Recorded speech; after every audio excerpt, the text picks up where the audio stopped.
Hey plant friends, welcome back. I'm out in the veggie garden sitting next to some dandelion and violet. Today is beautiful. It's upper 60s, low 70s. I looked at the 10-day forecast and it looks similar to this, lows in the 40s. So it looks really nice to start planting my cool veggies. Not only my cool veggies, but flowers as well. Emma wants to say hi. Hi, Emma. So that's what we're going to do today. I waited till later in the afternoon. The sun goes down behind just because I didn't want the heat of the sun with the little seedlings to shrivel up. I have some of them outside, like my stock and feverfew and what else was, oh, eucalyptus and artichoke. They are all kind of shriveled. I just watered them. So hoping to get them in the ground, water them in really well, and hope they do well over the next few days. So before we start that, I want to begin with a soil test kit. So I want to test the soil in here, see if it's in need of anything. I've never done this before. So excited to try it and see how my soil holds up. All right, so let's do this. So I am here where I'm going to be planting the broccoli. I have three kinds. I have Romanesco, green sprouting Calabrese, and Waltham. So for the soil test kit, it just says everything is color coded, including the color comparator films and capsules. All you do is take a sample of soil, mix with water, transfer some of the solution to the color comparator, and add powder from the capsule, shake, and watch the color develop. Then take note of your test results. Fast, easy, and only takes a few minutes. It's probably not as conclusive as a soil test kit that you send away would be, but this will do for now just to see where we're at. All right. So the capsules are color coded. So we will test nitrogen, the pH, the phosphorus, and the potash. So let's start with the nitrogen. Nitrogen is synonymous with plant nutrition, it says. It is directly responsible for producing leaf growth and green leaves. A deficiency causes yellow leaves and stunted growth. Too much nitrogen causes an overabundant foliage with delayed flowering. The plant becomes subject to disease and its fruit is of poor quality.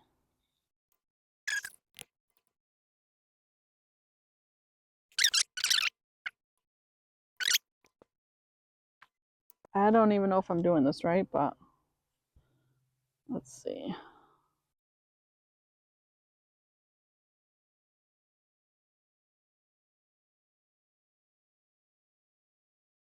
Then we just watch the color develop. All right, while we're doing that one, let's try the others.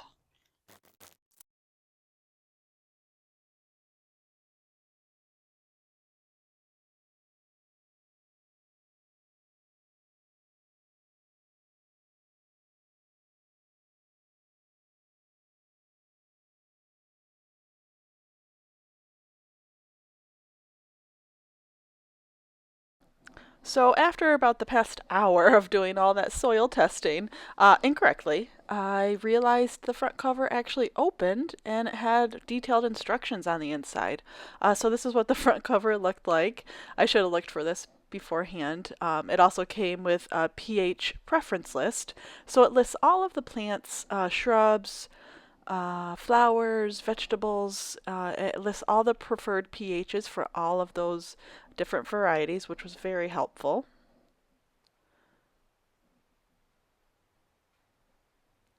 And then on the inside of the cover of the soil test kit, I found the detailed instructions.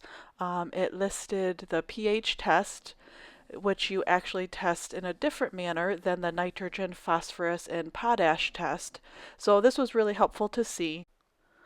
Below the information on how to test the soil, on the right hand side and on the bottom, it also discussed ways to help improve your soil and what you can use to amend it, which I found very helpful. Now stood the dilemma of should I retest or not. This is a home soil test kit, so it's not super accurate, but ultimately I did decide to go ahead and retest just because I wanted to give this the best effort I could. The results from the flower bed out front, this is the pH test. It did reveal it's slight acid to acid. This is the initial testing I did incorrectly, so it's just interesting to see that this did vary, in fact, from the veggie garden. The way the flower bed out front varies from the veggie garden is I used a no-dig method last year. So I was just interested to see the different types of soil, whereas the garden, I was more compost heavy with that. This is the phosphorus test. It is kind of a mucky mess because I did it incorrectly, so it doesn't really show any blue whatsoever. I did decide it was probably depleted because it didn't change to blue at all. And this is the nitrogen test. Again, depleted, but it's pretty cloudy, not as accurate of a test as I could have done. And the last one was the potash, was also depleted or none in there. Same thing, too muddy. I will go ahead and redo this to give more accurate results, hopefully. This is still the same day. I had felt like the wind was taken out of my sails. I was just feeling depleted and kind of frustrated that I did that wrong and I wasn't sure what I was going to do. And then after I stepped away for a bit, I did realize I do have some fertilizers and amendments that I can use that I have on hand. So it wasn't as big of a deal as I thought. I had that Biotone starter fertilizer that I use for most of my plantings, and this is Garden Tone, both by Espoma. They both give the nitrogen, phosphorus, and potash, the 344. So I just kind of had to step away for a moment and reevaluate what I was doing to come up with a conclusion that I can amend the soil with what I have on hand. And this is just some plant tone, and this is 533 for this, so more nitrogen than the garden tone. So I will go ahead and amend the soil before I retest in different areas of the garden. At this point in the day, I decided to just amend the soil in the different areas just until I could think of things through and just kind of get the plants in the ground. They really kind of needed it.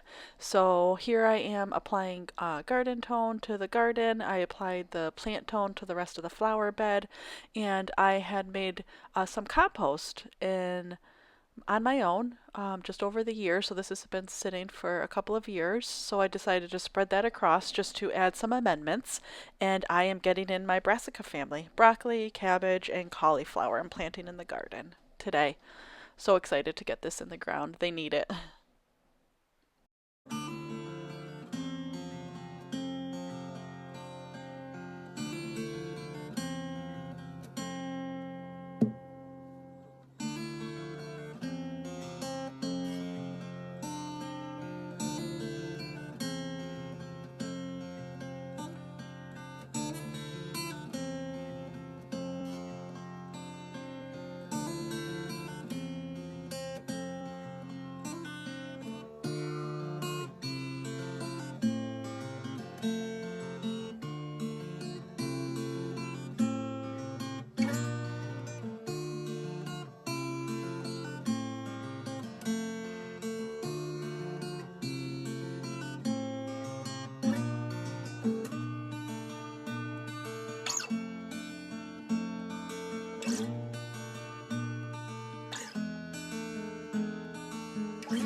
So it's been a couple of days. I've had a moment to sit on it and think about this.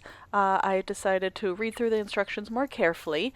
I am supposed to test the soil at 4 inches deep, so that's what I'm doing in the veggie garden here in a different location where I had planted the brassicas. I'm just digging, and you're not supposed to touch it with your hand, so that's why I'm using a shovel with this one. I don't want to mess up the pH. And here I am taking a sample, same way from the flower bed.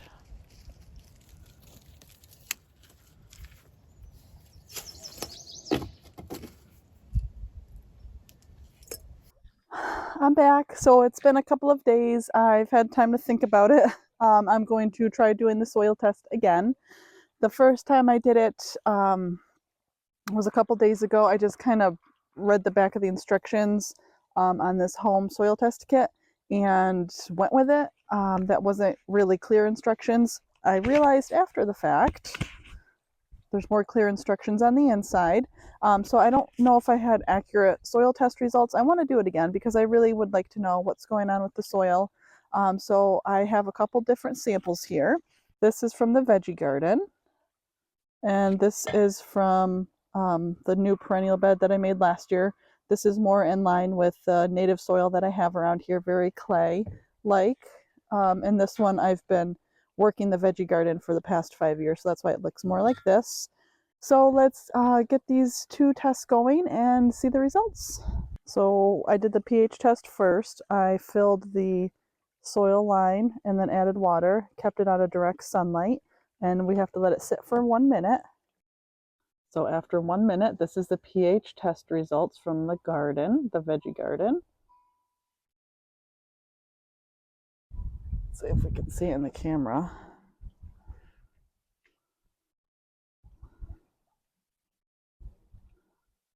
It's pretty cloudy still. It doesn't show in the camera, but in real life, it looks like it's a pH of 7. You can see the more green from this side, right there. I have a soil sample from the perennial bed that I'm going to do the pH test for next.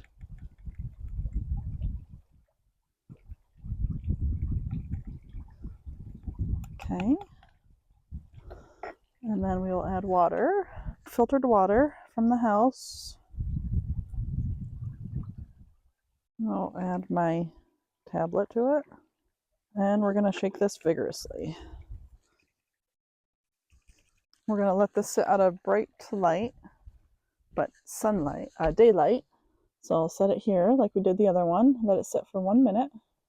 Okay, so it's been 1 minute. You can see the color. It's a lot more brighter in color than the other one. And I would say this is neutral to alkaline, 7.0 to 7.5. So good to know. We'll adjust if certain plants need more acidic soil. We will make adjustments. For the other test, this is the soil sample from the Veggie Garden. 1 cup of soil. I didn't touch it with my hands. I scooped it in with a shovel, added 5 cups of water. Same with this. This is 5 cups of water to 1 cup of soil from the perennial bed. And then we're going to stir the soil thoroughly. We're going to let it sit until the soil settles. Use the other side of the stick for this one. I said preferably until the water comes clear, from 30 minutes to 24 hours, depending on the soil. Okay, we'll let that sit until it settles, and I'll be back. Everything's been sitting. They still look a little muddy, but they're pretty clear on the top, right here. Pretty clear, so I'm just going to try to take from the top layers. This one's a little harder to tell, but it's pretty clear right here. So I'm just going to skim from the top of it. We don't need a ton, obviously. We're just doing a little test here. So I'm just going to put water in each. You can see that's pretty clear. We'll do the Veggie Garden one first. That's phosphorus. We have nitrogen. And last one we have is the potash.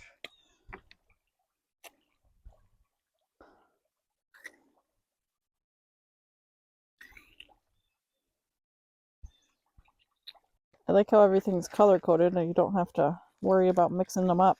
So what we do is just add the capsule to each liquid.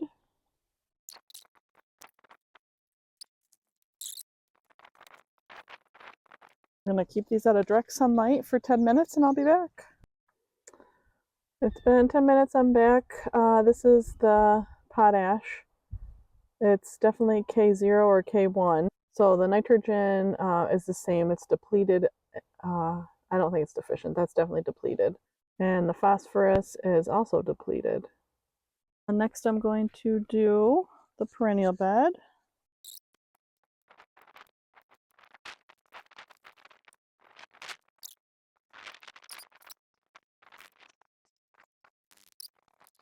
All right, 10 minutes later, soil test nitrogen from the perennial bed. Same thing, depleted or deficient. Very little purple coloring in that at all. Next up, potash. Depleted, definitely. And phosphorus, same thing, depleted. Wow. So definitely going to amend the soil in the veggie garden. I did that with garden tone already. I add biotone starter fertilizer and I top dress with some compost.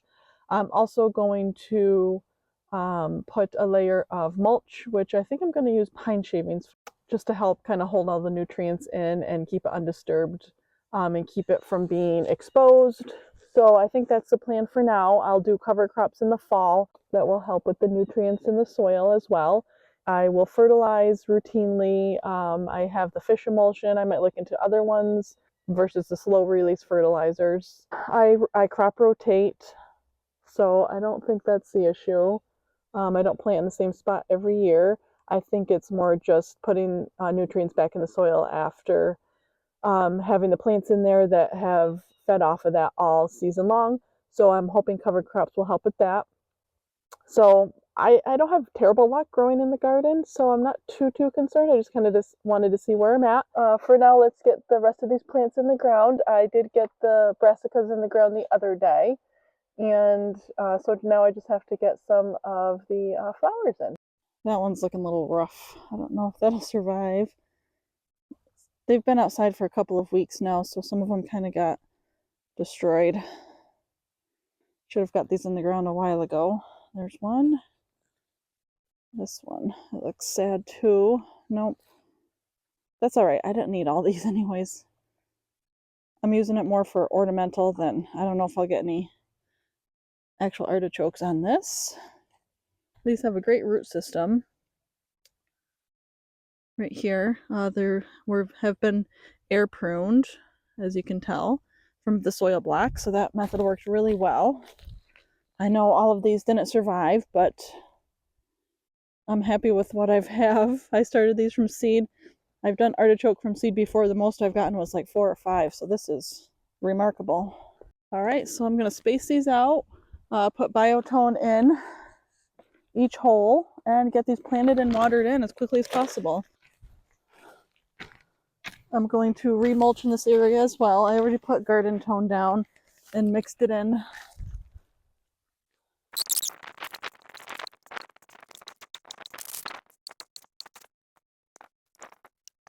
All right, now we have feverfew.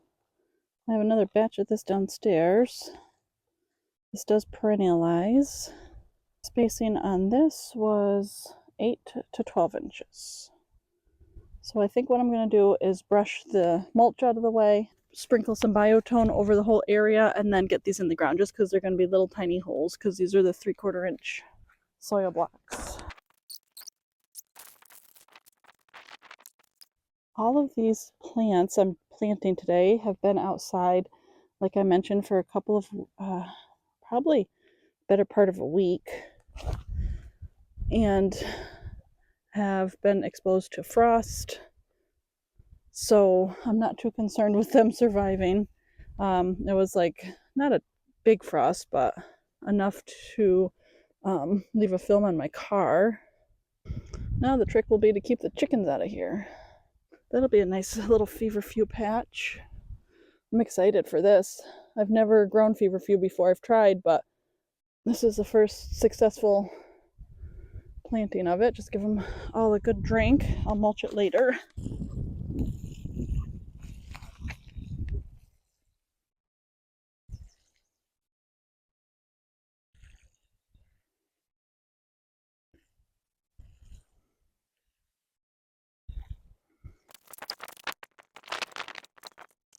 There's a worm. See, I've been finding worms all over the place.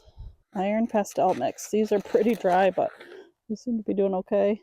Mat of roots on the bottom. Holy moly. I think these were about 8-inch spacing too. I'm going to do them a little closer. These will be so happy to be in the ground. I'm so excited. So the eucalyptus, I looked up the spacing, said, I think that said 12 to 24 inches. I wanted the eucalyptus close to the walkway so we could smell it by the porch and when we're walking through.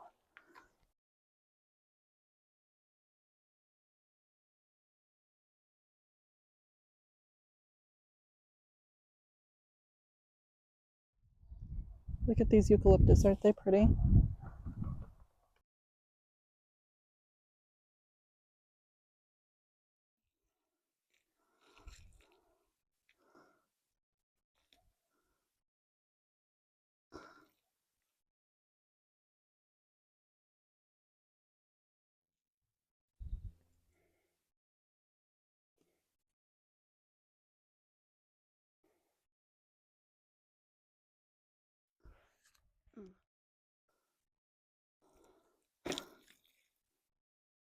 The driveway here, along the driveway side, I have the artichokes. They're looking a little sad right now, but they'll perk up the walkway.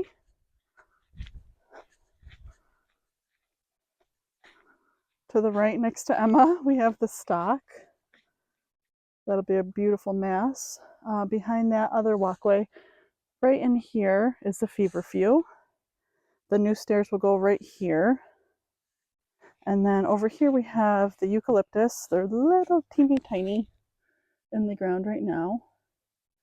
This whole area, everywhere you can see the dark is wet.